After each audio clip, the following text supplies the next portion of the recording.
Those who don't know me, my name is Alan Janke, and I'm the president of the Australian Jewish Genealogical Society, Victoria.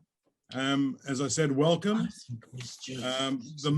We have no apologies for this annual general meeting, so I can get on to the main part of the meeting, which is the election of committee members and office bearers for the year coming up. Excuse me, Alan, I've got one apology, Ian Samuel. Ian, okay, so Ian's late and apologising. Thank you for that. So without any further ado, I'm going to announce the results of the election. We had only one nomination for president, that was Alan Janke, so congratulations to me, I'm elected unopposed. We had one nomination for vice president. So Max Mortka-Wald, OAM, congratulations, you're appointed. We had one nomination for secretary, Bubbles Siegel, congratulations. We had one nomination for treasurer, congratulations, Rini, you got the job again. And we had the following nominations for general committee members in alphabetical order. Heshi Adelist, Terry Ashton, Rodney Eisfelder, Helen Gardner, Liz James, OAM, Clive Kaser, Bernie Curran, and Ian Samuel, OAM. And as the nominations don't exceed the number of positions, I congratulate you all on your election to serve as committee people for the next 12 months. Thank you all. Now, before I hand over to Liz, I'd like to just comment publicly that during this past 12 months, amidst all the doom and gloom of the COVID world, we had the unbelievable result that two of our committee members were awarded gongs in the Australian system. Firstly, in January, our own Liz James got awarded the Order of Australia Medal. And then in June, Max also got awarded a similar one, and their awards were given for no small part for their years of service, sterling service, for the Australian Jewish Genealogical Society and Jewish genealogy worldwide. So I just wish to publicly thank them and honour them with those well-deserved honours. Now, without any further ado, I think I overstated the 5 minutes. I think it's less. I'm going to hand over to Liz, who's going to introduce our guest speaker. Thanks, Matt. Thanks, Alan, and welcome to everybody to tonight's meeting. Lionel Sharp has, this is our annual, I think this is the third year that we've had our annual general meeting in honour of Lionel. We have also named our resource collection, our books and stock and film strip collection after Lionel. Lionel himself Lionel's family came well before World War I. And tonight's topic is Yad Vashem and Holocaust. But I just wanted to say how instrumental Lionel was, especially in years before we really knew anything about the internet. The society started in years before, when people stood outside libraries and had to trawl through microfilm, microfiche. There were few photocopies. People had to write to archives. So I want to mention three things tonight where Lionel was instrumental in his research and helping people. So he sat with people and helped them trace their loved ones back to the horrors of the Holocaust. So there were the three ways. In 2003, Lionel organised access to the archives of the Australian Jewish Welfare and Relief Society, and with the assistance and funding from the United States Holocaust Memorial Museum and volunteers in Melbourne, they prepared an index of Jewish refugees who arrived in Australia between 1946 and 1954. Literally thousands and thousands of people arrived. This index includes family groups and their ages and the ships that they arrived on. So anybody who wants to access this, it's available on the Australian Jewish Historical Society website or in our library resource room. So as soon as COVID's over, you can come and look at the magnificent collection of names, oh, and the sponsors who also sponsored the refugees that they could come here. So the next year, in 2004, Lionel wrote a guide on how to use the newly released Yad Vashem database. So you can see in 2004 was the first time that we had access to the database at Yad Vashem. They had just downloaded over 3 million records of Jews who were murdered in the Holocaust. And our speaker tonight, Serafina, will update us on the progress made since 2004, which is nearly 20 years ago. Lionel's personal interest in the site was to search for members of his wife Anita's family who had been deported from Drancy in France. Lionel also assisted Anita when she wrote about her experience as a child in Paris during the Holocaust. Her book, Escape to Les Vignes, is in our library and well worth reading. In 2008, I was fortunate to visit Bad Arolsen, the International Tracing Service in Germany, along with Lionel and Debbie Gerblom and 40 other genealogists from around the world. We were the first group that were allowed into the building, and it was a huge archive. There are 6 miles of records, 50 million index cards and records, and 17.5 million civilians that were persecuted by the Nazis. We spent a week in the archives, arriving at 9 a.m. and finishing at 5. We each had 2 staff members sitting between us and working with us, and it was very sad and heartbreaking. Some people never knew the fate of their relatives, but here was the paperwork and it was harrowing. So we were sitting there from 9 till 5 each day, really harrowing. And during the silence, there's a big room full of computers and everybody was bent down looking.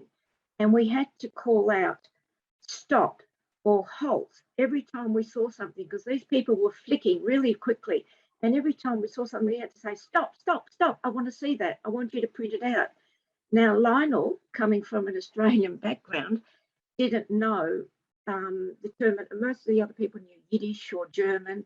Anyway, all of a sudden, in the dead silence, we could hear somebody screaming, Achtung, Achtung, Achtung.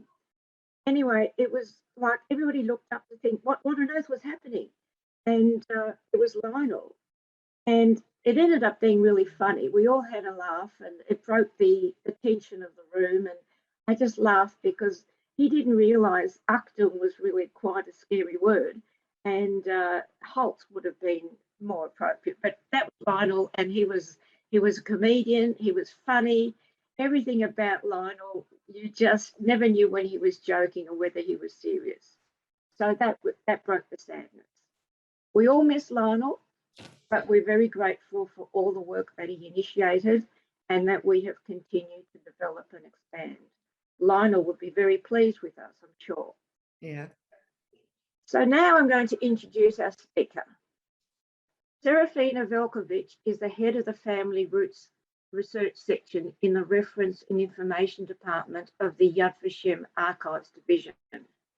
She has been working at Yad Vashem for 16 years. She is also a PhD candidate at the Hebrew University of Jerusalem. Serafina was closely involved in the work of names material in Yad Vashem's database. At the same time, the main research field is family roots. She lectures on the use of Yad Vashem resources for genealogical and other research to various groups, as well as speaking to visiting genealogists and organisations who make use of genealogical tools for their research. Serafina participates in international conferences and films on Holocaust topics. Serafima, we're delighted to have you as our guest this evening. So please welcome Serafina. Thank you very much, Liz, for your kind introduction. And also I want to say thank you for inviting me to give this lecture. This is really an honor. Just a second, I want to share my screen. And you see it now, right? I'll start from a general information about our activities, and after that I'll show you technically how to search in Yad Vashem online databases, And in the end, I'll be glad to answer the questions. I hope Max will help me with Q&A.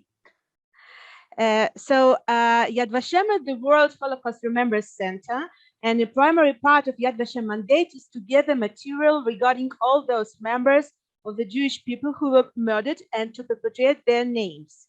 Established as a Remembrance Authority in 1953 by the Act of Israeli Parliament, Knesset, Yad Vashem was entrusted with the task of commemorating, documenting, gathering, and researching the Shoah of 6 million Jews murdered by German Nazis and their collaborators, the destroyed Jewish community, the heroic ghetto and resistance fighters, and the writers among the nations who risked their lives to save Jews. It was established in 1953, but the first meetings regarding the institution were already in 1946. It was open for the first time, but the activity was postponed because of the War of Independence, and officially it was opened only in 1953 by the Act of the Parliament. As Liz mentioned, actually, the first time online database was uploaded in 2004, and since that, it's really developed very fast, and I'll show you now what we have today. So the name of Yad Vashem came from the Bible, and I'm quoting the book Isaiah, and I shall give them in my house and within my walls and memorial and a name that shall not be cut off. We keep the names of the Holocaust victims in Hall of Names. But the question is, who were these 6 million murdered Jews in the Holocaust? These numbers don't convey who they were, how they lived, where they lived, what the information we know about them, and actually how we are present-day Jews connected to these victims. David Berger, 22 years old electrician from Vilna, who was shot to death by the Nazis in 1941, sent these horrible words to his friend Elsa, who managed to immigrate Palestine just before Nazi invasion. And he wrote, "I would like someone to remember that there once lived a person named David Berger." For us as researchers, it's very important not only to collect names, but also to reconstruct the personal story of each victim and to find as many pieces of information as we can. You see here a pre-war map of Europe, and this map really shows us in general how Nazis acted and how we are working today. In the Western and Central Europe, Jews were not murdered at the place of their living. They were gathered and sent by transports to the East. During collecting them and transporting, Nazis recorded the names of Jewish people.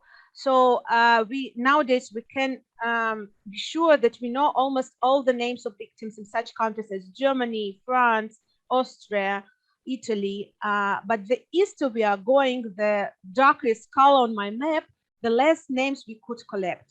This is especially relevant for the territory of Soviet Union, where Nazis did not transport Jewish people. They took them and killed at the places of their living or nearby these towns and shtetls.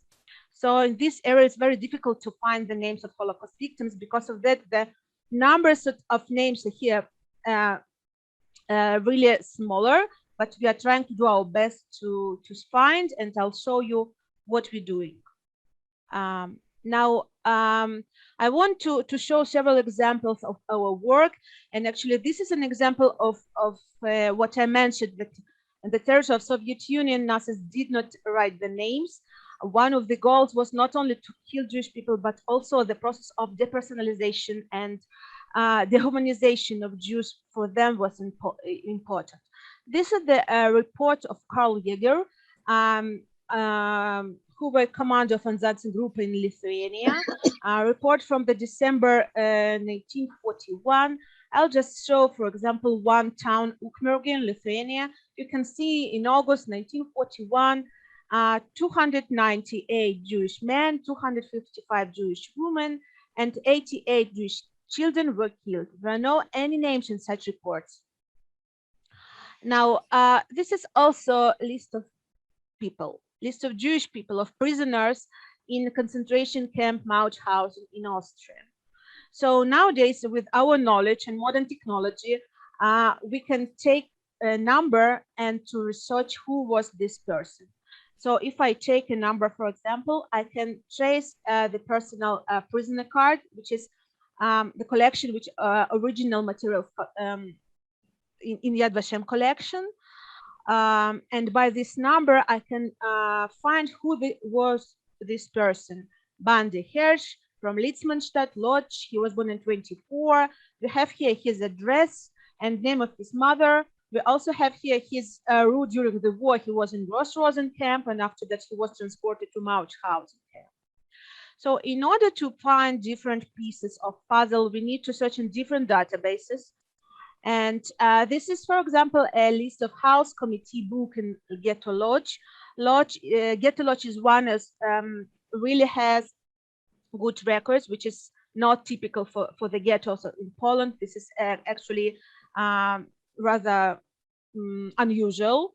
So here we have all the by the family members together, and we can find who were his brothers and sisters, and also information about his mother.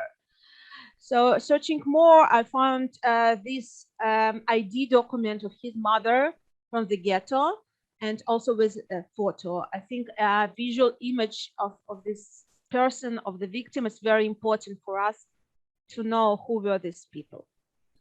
This is only one of the examples, and I have another one. I think it's very strong example, and it's what I'm showing you now. It's very interesting example, but unfortunately, it's very rare that we can find such examples.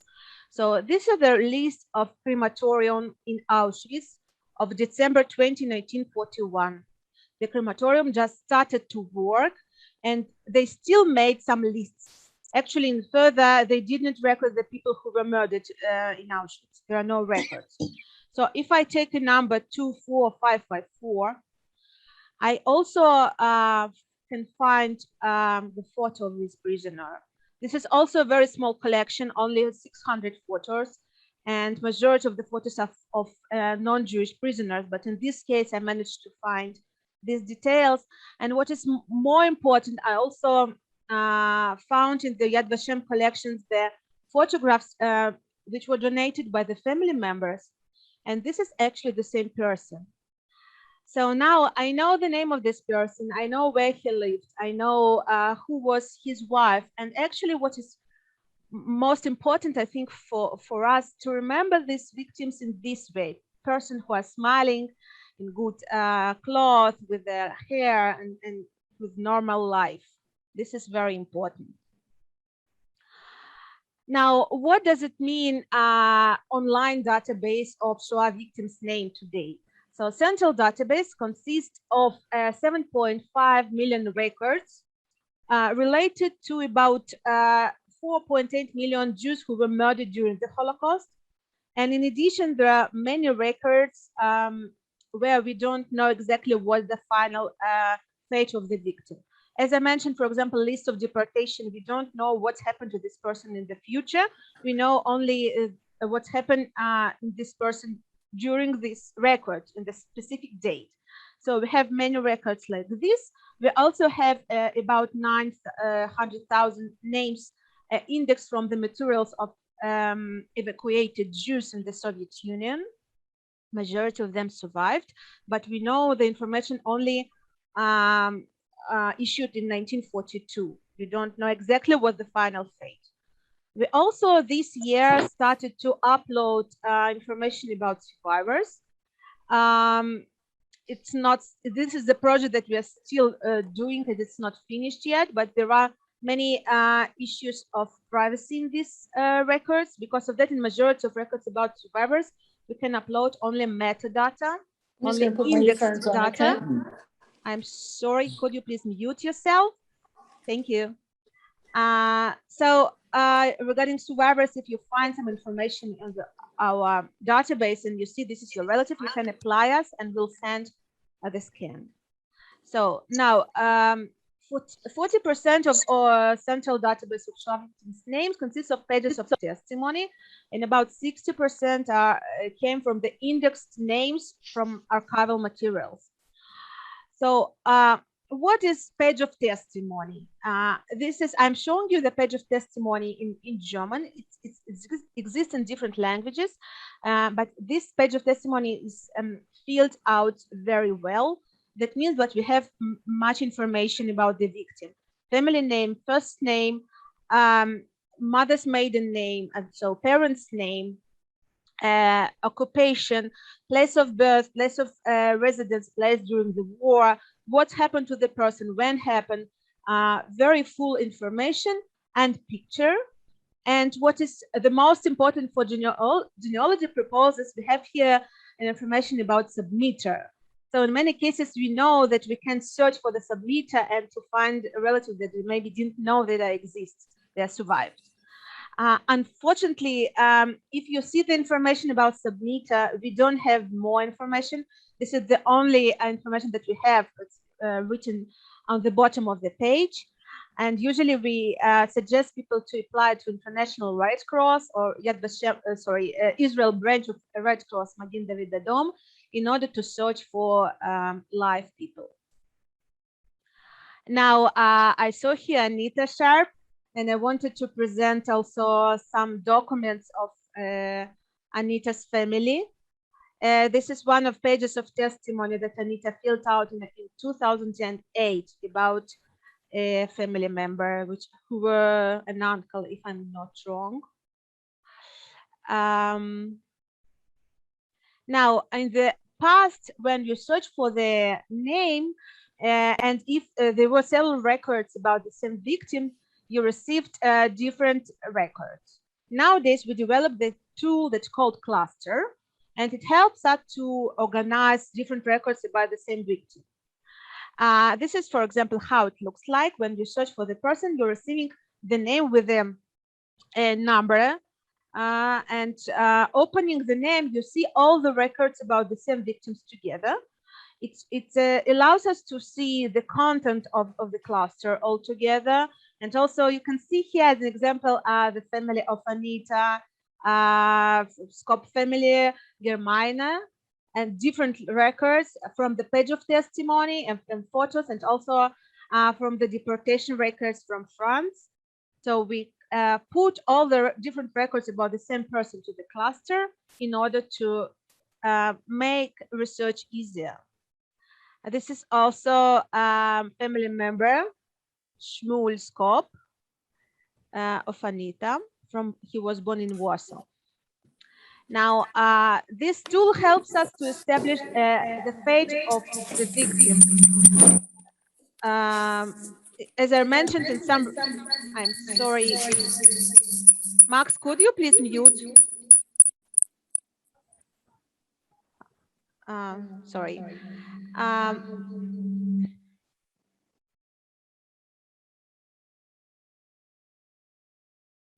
Thanks a lot. So here I wanted to mention that this is an important tool because, as I told, in some records, we cannot know what happened to the victim. When we put different records together, we can be sure that we know a final fate of this victim. So if, for example, we have a list of deportation or list of ghetto inmates together with page of testimony, we know this person was killed. This is also allows us easier location of family members, because actually Yad Vashem database is not genealogical database. It was created for commemoration Holocaust victims. Because of that, we don't have records that are connected between relatives. But in this way, when we have a cluster and we have, for example, different pages of testimony submitted by different relatives, we can see it all together and to check who were relatives and who connected to whom. And we also really want to engage the public. You can choose different records and suggest as cluster. If you see that there were some records that are still not in cluster, because this project is in process, and in sometimes we cannot be sure that we are putting to the cluster right records, because, for example, only family members can know some home nickname, or maybe in some documents we can see a non-Jewish name, and at home a relative remembered by Jewish name. There are also differences in the date of birth in many cases, And because of that, it's very important for us that relatives can enter and to help us to create such clusters. So you can choose names and compare different records about the same victim and to decide if it's spoken about the same person, and send a suggestion. It will take some time, but our staff members will check it, and we're updating our databases online once in 3 months. In next portion, it will be online. Now I really want to show you how to search an online database. You're going on the Yad Vashem website to Shoah names database, and this is simple search. What is important for me to tell you about our searching system? Actually, maybe you are regular with all kind of Soundex tools for searching. In Yad Vashem, we developed a very specific and special tool. It's called synonyms. We put all the different spellings of the same family name, the same relevant to the first names, together. That means all the spellings of, as you see here, an example, Burstein, in different languages, in different spellings, and in different alphabet. It can be Hebrew, Cyrillic, or Latin letters in different pronunciation. We put all together. When you search in your spelling, if this spelling exists in our database, you'll receive all the variants existing of the same family names. The same is relevant for the first name. It's more variants because many variants of the first names in different languages, and also nicknames and short names of the same name. And this is also relevant for geography database. That means that we put together different names of the same towns and cities. And as you see here, an example of Bratislava, which is called in German Pressburg and in Hungarian Pozsony. So if you would search only Bratislava without connection to these other names, you wouldn't receive all the materials about the same city. Our geography also is established on the time of beginning of the World War II. That means because of the borders and different times were different, so we established it. And for example, you can see city Lvov in Poland in our database, in spite of now present day location in the Ukraine, for example. Now I just searched for example, a really simple search, Epstein Agata, and I received 3 results about the victim. So when we start checking what the contents of the records, we can see different details about the same victim, and to reconstruct a little bit more the life of this person. So Agata Epstein was born in Lvov, in Lemberg. She lived in Vienna before the war, and we have her address in Vienna, and we also have a transport and the date of transport from Vienna to Lodz. We also have a record from Ghetto Lodz, as I mentioned already. And here we have address where she was recorded in the ghetto. By this address, we also can search whoever else together with her the same address. Usually they were relatives who lived at the same apartment. Now we also have page of testimony. And as I mentioned, in this case, also it's very important that we have here information about submitter. And we see here, this is your son. That means that he survived the Holocaust and immigrated to the United States. And we have here his address, and we can try to locate his family. Now, if we have a search about specific town, and I really suggest to work with this tool only for small towns, because for large cities it would be too complicated. You can write only the name of the town, and you see I typed here Olkusz, this town in Poland, and I received 13,000 results approximately. So I can press refine your search button, and I can start to search what I want to research, different family names or different First names, it can be different source of information or fate of the victim. It can be different occupation. It depends on the research or that you are doing. When you press to the name, you're receiving the scan of the document if it appears online. And also when you press more details, you can see the index information. All the material that appears online, it doesn't matter if it's original material written in Hebrew or in Russian, it's everything is indexed in English, and you can see the information online in English. So when you see, for example, in page of testimony that some details doesn't suit to your knowledge, you can submit us additions and corrections, but just pay attention. We consider pages of testimony as historical document, and we don't change anything. In this case, if you see some, for example, date of birth is not correct from your point of view, or some more information, we're usually asking to fill out new page of testimony, to send us maybe additional documents of the same victim if you have, and photo, and we'll put all together to the cluster. So you also can press the name of the submitter and to receive all the materials that connected to the same submitter. Just pay attention, if it's common street name, you can receive not only relevant records, but also records from the other submitter with the same name. So pay attention to geographical location of these records. If you go to advanced search, you can use the tool of submit information. For example, if you know that somebody submitted pages of testimony, but you don't know who were the victims, what are the names of the victims, you can search by the name of the submitter. And as I mentioned already, to receive all the records connected to the same submitter.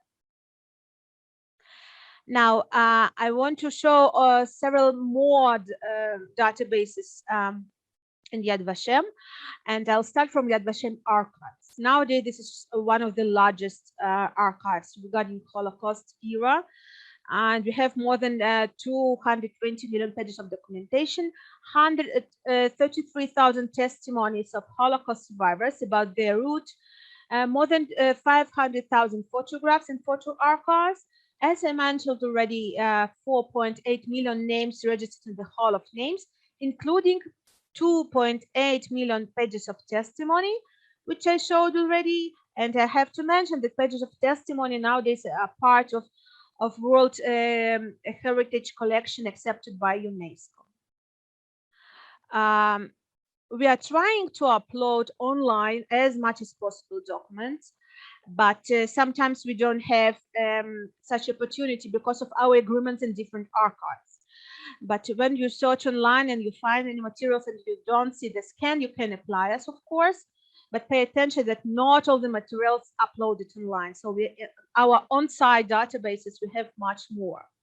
Anyway, if you're going to digital collections, to documents archives, you can search in advanced search. It's more comfortable searching.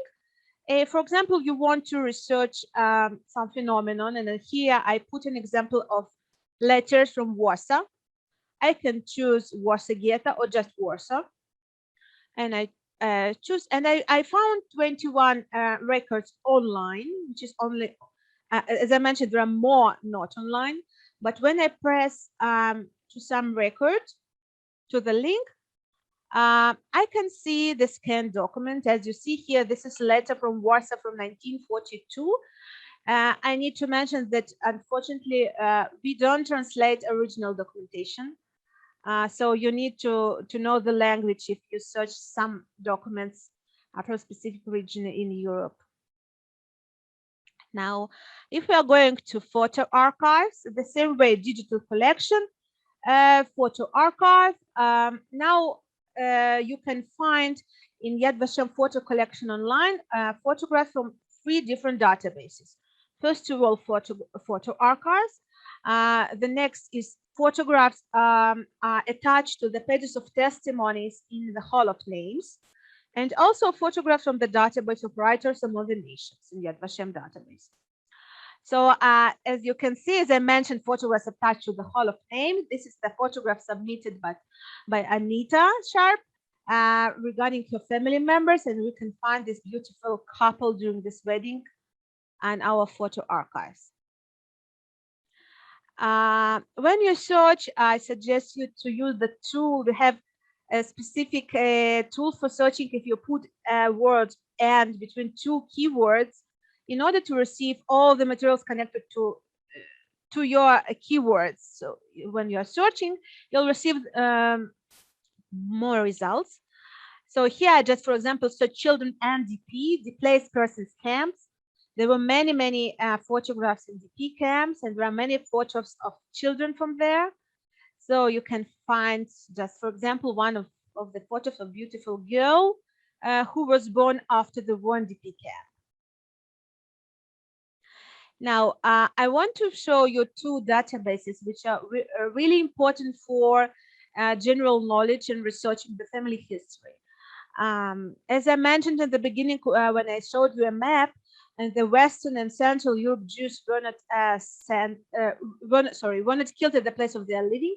They were sent, and our project from research institution regarding deportations, I really research on academic way the process of deportation. They are taking specific transports and research what happened during this transport, what are the sources, what happened to the victims, and so on. So I just search for lodge. You can search by the date if you know, or by the place, and to find specific transport, just pay attention that they continue working. Not all the transports are uploaded. Nowadays they are working on Poland. So majority of the transport from the Western Europe are uploaded already. So as I mentioned, you can see testimonies, transport route, transport details, agencies, statistical data, bibliographical sources, and the map, and so on. It's very important source to understand what happened to these victims who were the same transport. Another very important database, also from the research institution of Yad Vashem, this project called Untold Stories, the killing sites on the territory of Soviet Union. Why it's called Untold Stories? Because as I mentioned, Germans killed, in many cases, the majority of Jewish population of specific towns or as villages and shtetls. And in the report, they wrote only the numbers. And in many cases, there are nobody to tell the story. Because of that, it's called Untold Stories.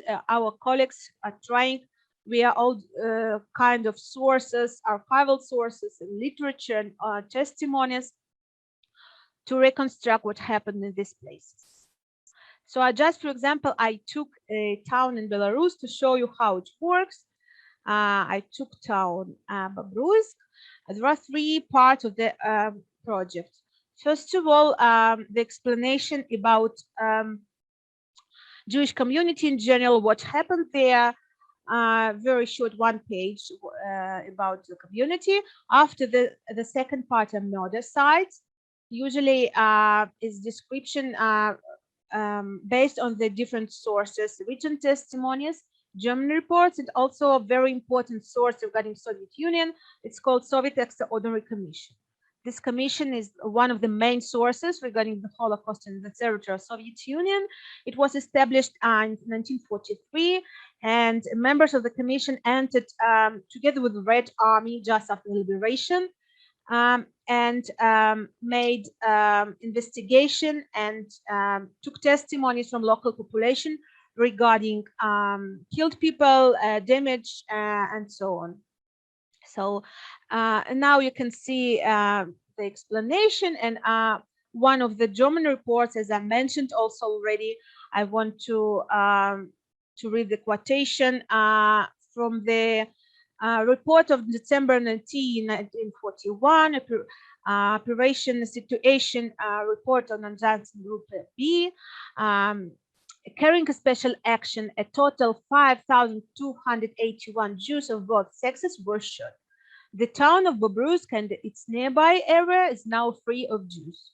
This is very typical report, and from this we can see that we cannot find any names of Holocaust victims in this area.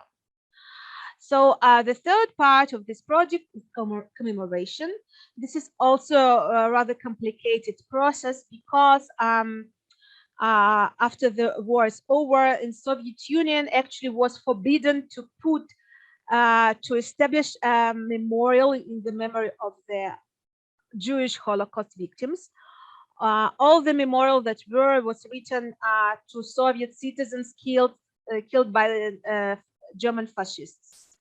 Only after collapse of Soviet Union in 1991, Jewish communities in different towns were allowed to open new memorials, and they continue doing this year, these days also. So we can still find new memorials in different places of killing Jews. One more very important database in Yad Vashem website is Writers Among the Nations. Now, these are gentle people who help Jews risking their lives, and there are very specific criteria who can be accepted and receive this very specific title, and there is a special commission for that. Today, there are almost 27,000 writers among the nations accepted by Yad Vashem. If you were in Yad Vashem, I suppose you saw different small plaques under the trees with the names of writers among the nations from different countries. Several years ago, actually, it was decided that there were no places more under the trees, and it was opened a garden of the writers with a wall of honor. And nowadays the names of new writers among the nations are put to this wall of honor. So in this database, you can search by the name of survivor or by the name of rescuer. And also, if you just want to search for general information to know how many writers among the nations were in a specific area, you can search by the place. As I did here, for example, I typed Shoah, the town in Lithuania, and I received 126 results, not only from Shoah, but from Shoah area, also small villages and towns nearby. So when you press the name of writer among the nation, you can see the story of survival, the general information, when it was accepted, where the name is written, and here in the wall of honor.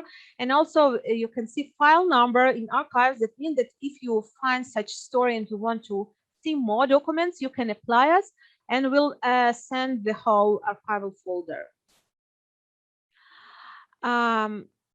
As I mentioned, we have big collection of Holocaust survivors' testimonies, and we started to upload it online. Not all the testimonies online, very small portion, because we have different problems with privacy issues, and we are trying to do our best to upload as much as possible. But nowadays you can search online for the testimonies in Hebrew, and this tool allows us to search by keywords. If you want to find any specific keywords or places, you can search by it. You also can search small pieces of testimonies from different testimonies in order to research some maybe phenomena or some topics or places. So you can choose from the list and to listen maybe 10 minutes part from the testimony about specific phenomena. We also have YouTube channel. You can find there many lectures that were, especially during last almost 2 pandemic years already, and different kind of interesting information. I also want to mention very important project that we have in archives already 10 years. It's called Gathering the Fragments.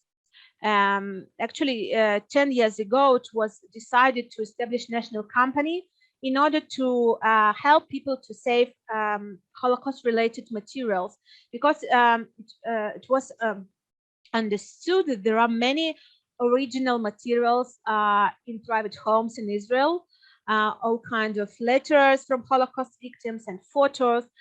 Just for example, very typical that from the Eastern Europe, for example, from Poland, young people who were Zionists made Aliyah in 30s, and they were in touch with their parents in Europe. In many cases, there are last letters of Holocaust victims, last photos that were received by their children here in Palestine.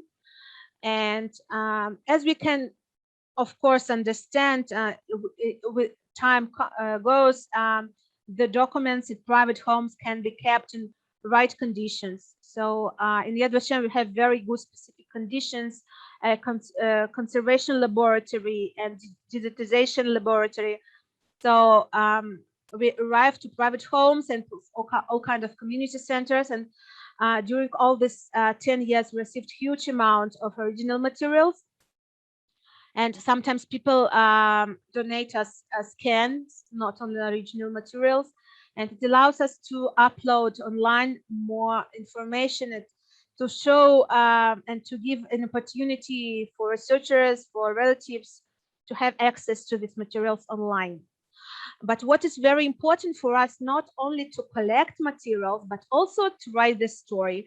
As I mentioned, we are trying to reconstruct Holocaust victims' story to understand who were these people. Because if you only receive the photo, we don't know what does this tell us about these people. But if the submitter tells us how he connected to these persons, what he knows about this family, what happened to them, it allows us to enrich the story, and we're receiving in many cases very interesting and fascinating stories. Some of them you can read online on our website. Now, as Liz also mentioned, Arison, we are official copy holders of Arison Archives. It in the past was called International Tracing Service in Bad Arison. So we are dealing with their databases on our web on site, but we also have very special common project, because Arison Archives nowadays are uploading many materials online with the technology of Yad Vashem. Because of that, they have very good database online nowadays for searching. In general, this is very general statistical information. This is one of the largest databases regarding World War II. We have to remember this is not Jewish database. This is database which was established for searching for missing persons during World War II from all the nations. But there are also many Jewish documents here, of course, especially about survivors. So if you have some inquiries, questions, or I don't know, suggestions, you are welcome to apply us via email or to fill out the form online on our website. Last year, we also organized Zoom meetings with our clients who want to ask questions via conversation. You are welcome. And now you are welcome to ask me questions. If I can answer, I'll be glad. Thank you. Max, could you help me, please, with the questions if there are? Yeah, sure. There's a question here. How can I inscribe my murdered 3 aunties, their children and husbands, when all I know to identify them is their maiden names? This is always a very difficult question for us, because actually to be sure that we can fill out page of testimony, we have details about the victims. For example, if we have name and family name for sure. Unfortunately, that means I would suggest firstly to research the family history if it's possible. I know that it's not always possible, but to research in regional archives, some maybe vital records which exist. I know it's hard. You know, we have the same problem when it comes to maiden names of wives. Sometimes they're not mentioned in genealogy generally. Does Yad Vashem have records of Jews who survived and were released from Dachau between 1938 and 1939? You are speaking about the German Jews who left Germany? Yeah. We have some, not always, but we have some, and they are also considered as Holocaust survivors. We also didn't mention, but we also have not only a page of testimony, but a registration form for survivors. So you can fill out the form about survivor, and we're also uploading this information. I have a question of my own. The testimonies that you have, do they include the Shoah Foundation testimonies? Right. So do you have the whole database too?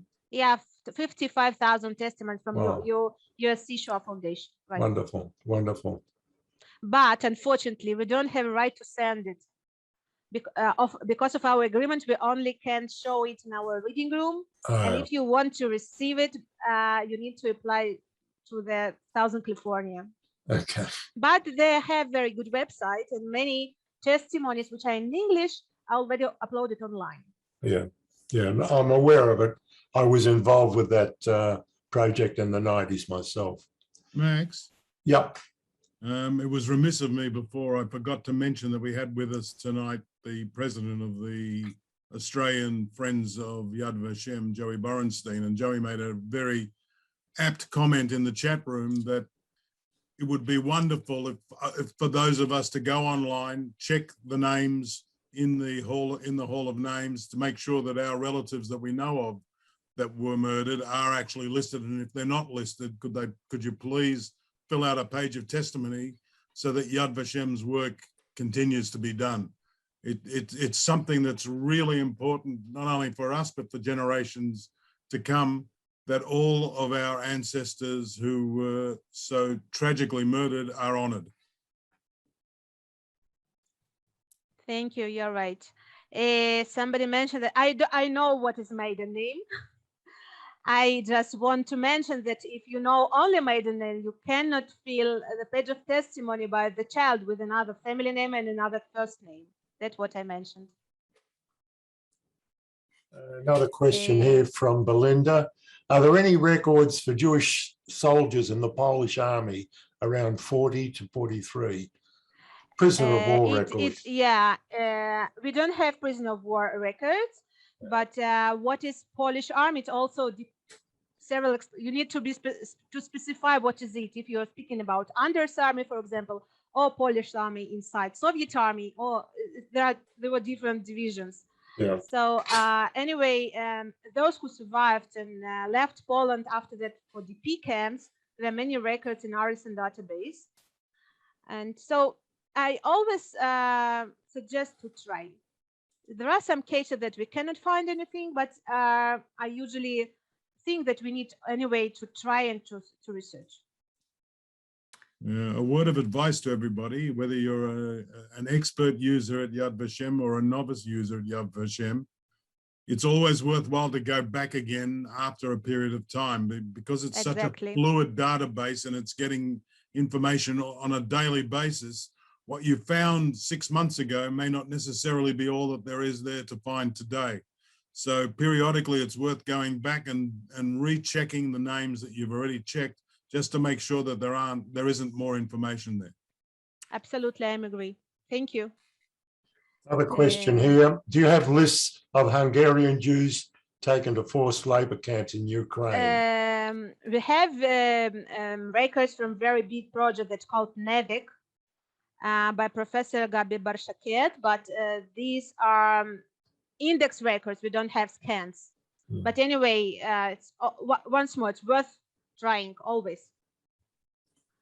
Another question, how do you put family in a cluster? Is there a form?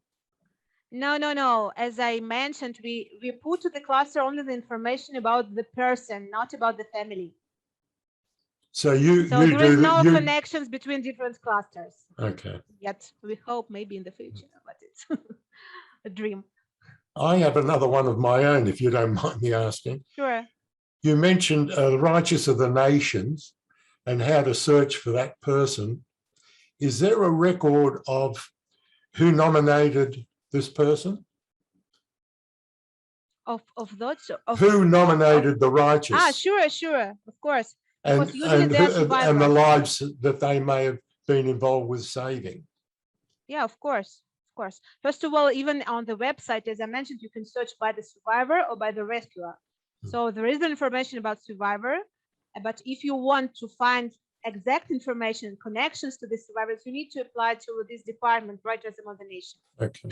Not always they have. People died already, maybe. It was submitted many years ago, but still you need to try. One more here. Could you spell the name of the records and contact the Hungarian Jews in Russian forced labor? Yeah. As I did not understand the names you mentioned. I mentioned name Nevek. Nevek is names in Hungarian. It's very big research project, not only about those who were in labor battalions, about victims from Hungary in general. Okay. Nevek. How do you spell it? Wait, let me write it. Nevek. Nevek. Okay, thanks. I thought it was, but I wanted to be sure. Yeah. If there's anyone else who wants to unmute themselves and ask Serafina a question, please do so. Yeah, about the records of Klarsfeld family. Records of Klarsfeld, these are books, but it's actually based on the deportations lists from France, and original records can be found in Arsen archives and also in very good database of Memorial de la Shoah in Paris. I really advise you to enter there and to search. They have very good quality scans and photos and so. Yes. You can Oh, speak. thank you. Thank you. Thanks very much. Yeah. Can I ask a Yeah. question, please? Sorry. So, Yes, Eve. so Anita, if you don't have it yet, I'll be glad to do research for you and to send you. Yeah. I have a question. Do you have a list of the Jews in Auschwitz and also Oranienburg concentration camps? Once more, what from Auschwitz? Do you have the lists? Some of the lists with Okay. names were burnt. Look, Auschwitz camp is very complicated. Unfortunately, Jews who were murdered in Auschwitz were not recorded. The only Jews who were recorded in Auschwitz, they were those who went through selection. If they received number, that means they were selected to work, not to be burned. Those who were put to the gas chambers immediately after arriving, they were not recorded at all. That means there are no lists existing. And in addition to that, majority of the Auschwitz documentation were burned after, during the liberation. Just after the liberation, it was what exists now, about 15%, if I'm not wrong, very small amount of documentation existing in general. Can I ask a question? Eve, yes, go ahead.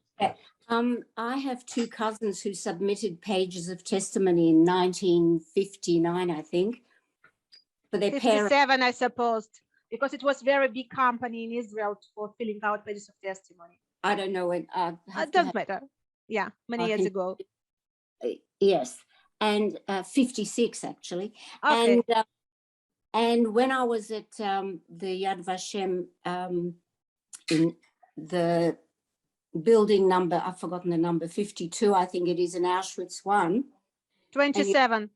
27, that's it. Yeah. And they have all those pages of hanging. Right. And Right. I thought I'd look up the surname, and that's when I found that they have been listed as murdered. And then when I look on the Yad Vashem database, they submitted a page of testimony each for each parent, and instead of the parents being listed as murdered, they've been listed as murdered. I'll tell you what the huge book that you saw in block 27 in what is called Yad Vashem block in Auschwitz camp. Yes. Is actually based on the database of Yad Vashem, but it was taken once in, I don't remember exactly which year, 2007 maybe. I don't want to tell not right. But since that, Yad Vashem databases was developed and uploaded many times. And that book is static, so we cannot change there anything, unfortunately. That's what I've just looked it up, and the page of testimony says that the mother was murdered and the father was murdered, but when you do a search on the name, it says that the cousins were murdered, not the names of the parents who were the murdered ones. Okay, so But you the can apply Semites- us with this. You can apply us with this, and we'll forward it to the Hall of Names, and they need just to make some changes. I think I've done it twice before and nothing's changed. Okay.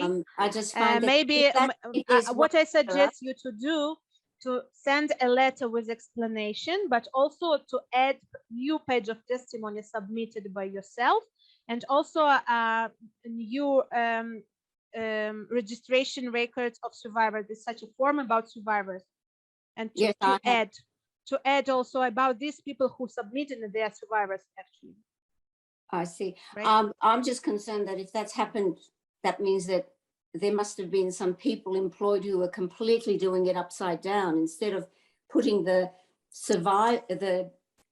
person who perished as murdered, they were putting the submitter as murdered. So it must be more. I don't know exactly what's written in this page, but it can be some misunderstanding by the submitter. Maybe it's recorded in the not right field. I don't know. I didn't see it, but it's I'm better looking- to apply.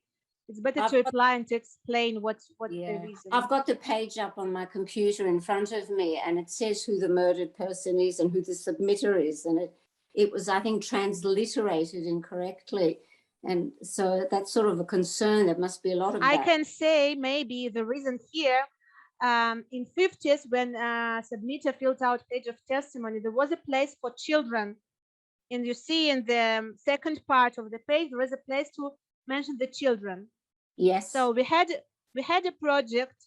The names of the children were taken as separate item to the database. And sometimes there were mistakes because submitter didn't understand that this is a place for murdered children, not for all the children. I don't Maybe know. this is the reason why there isn't information about submitter, because he mentioned himself in the field of child.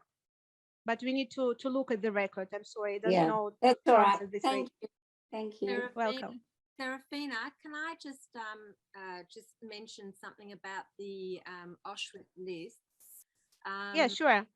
I went to Bad Arolsen with Liz on this incredible trip, and with Lionel, I should say. I had a great aunt, which nobody knew what had happened to her.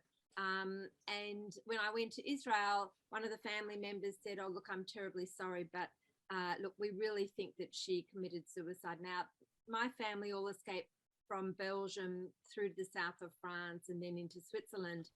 And for some reason, this particular aunt didn't make it. So there were all these stories going around. When we got to Bad Arolsen, she was my first incredible find. And what they have is they have a room, which you may know about, but just to let everybody else know, they have a room called the camp room. And the camp room is full of compactuses with all the books from the camp, all the ones that survived. And there are a lot of books that survived and a lot from Auschwitz. The idea is that you can write into, whether it's Yad Vashem or into the ITS, and you write down the name of the person.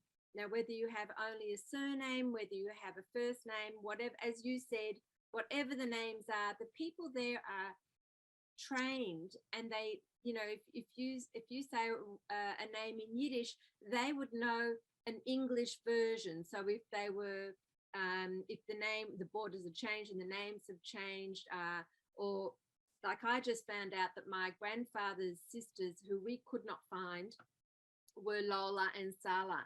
And on JRI Poland, I've just found out that Lola was Rachela Leonora and Sala was Salomia Regina. Now, I only found this out actually a couple of weeks ago. So all of a sudden I've got their names, but I would be looking up Lola and Sala the whole time. Now I know I'm going to go back to Yad Vashem and back to the ITS and see if I can now find them, within the records. But because they do have all the camp books, I just suggest if anybody's looking for people, and as Alan suggested, all the information's constantly changing, just write into them or look up Yad Vashem again, which will be my next project to do when this talk is finished. And just have a look and see if you can find something. But there are books out there with lists. it's sometimes not so easy to find some of them. That's correct. Thank you. But as I mentioned, those who were sent immediately to the gas chambers were not recorded, unfortunately. Well, her So there are lists, but very small amount. It's always very like lucky searching when we can trace some documentation from Auschwitz. well, Oh, she was written down in the Malin's transport. Apparently, she okay. So let me tell back several to words. Belgium. Belgium transportation was recorded very, very well. And they also have photos of almost all the victims who went through Malines. It's called Mecheles or Malines. You need to apply to memorial that's called Kazerne du Sinn. Say that again. Kazerne du Sinn. Maybe I'll send all kind of links to Max. This is memorial on the place where this camp was. Malines is German, but nowadays it's called Kaserne du Sinn. All these victims who were sent via this camp were photos, and there are photos of them. And they are recorded very, very well. But this is not the record from Auschwitz. This is record of deportation to Auschwitz. Oh, I You look. need to understand the difference. Thank you. Welcome. There's a couple more questions. Sure. Are there any? No, I've done that one. About Belgians, there are camps which were not concentration camps, but where people were only murdered, like Belgians, for example. There are no, or Treblinka, there are no records at all, unfortunately. So in many cases, in this way, I'm telling people to fill out the pages of testimony because this is the only way to commemorate these victims. We don't have any records about such victims who were sent to such camps, unfortunately. Okay. Serafima, Anita Sharp is asking if you're using the information Beta and Serge Classfeld documented. Yeah, that's what I meant. Information about Classfeld is this is research project. This is very good books based on the original materials which are kept in Memorial de la Shoah, and also the copies are now in archives. Okay. Are there any records about transports to Belzec and Stanislavov? I don't think so, but I know there are some records from Stanislav Ghetto. I would suggest also to try in our databases. Stanislaus now they called Ivano-Frankovsk in the Ukraine, and I really think that it's worth applying also to regional archives for searching the materials. Some years back, there was an issue with pages of testimony written in English where the... What does it mean? Okay, so there was a problem where pages were submitted, and if the person listed on the page had two given names, because it was being inputted by Hebrew-speaking people, they were reading from the right to the left and putting the middle name as the first name and the first name as the middle name. I know it happened because it happened to pages that I submitted, and I'm assuming that that's been fixed by now. Look, what I suppose it's fixed already, but what I wanted to mention, we actually, all of us are people. So we make mistakes sometimes. Oh, yes. Oh, yeah. No, they still came up when you searched.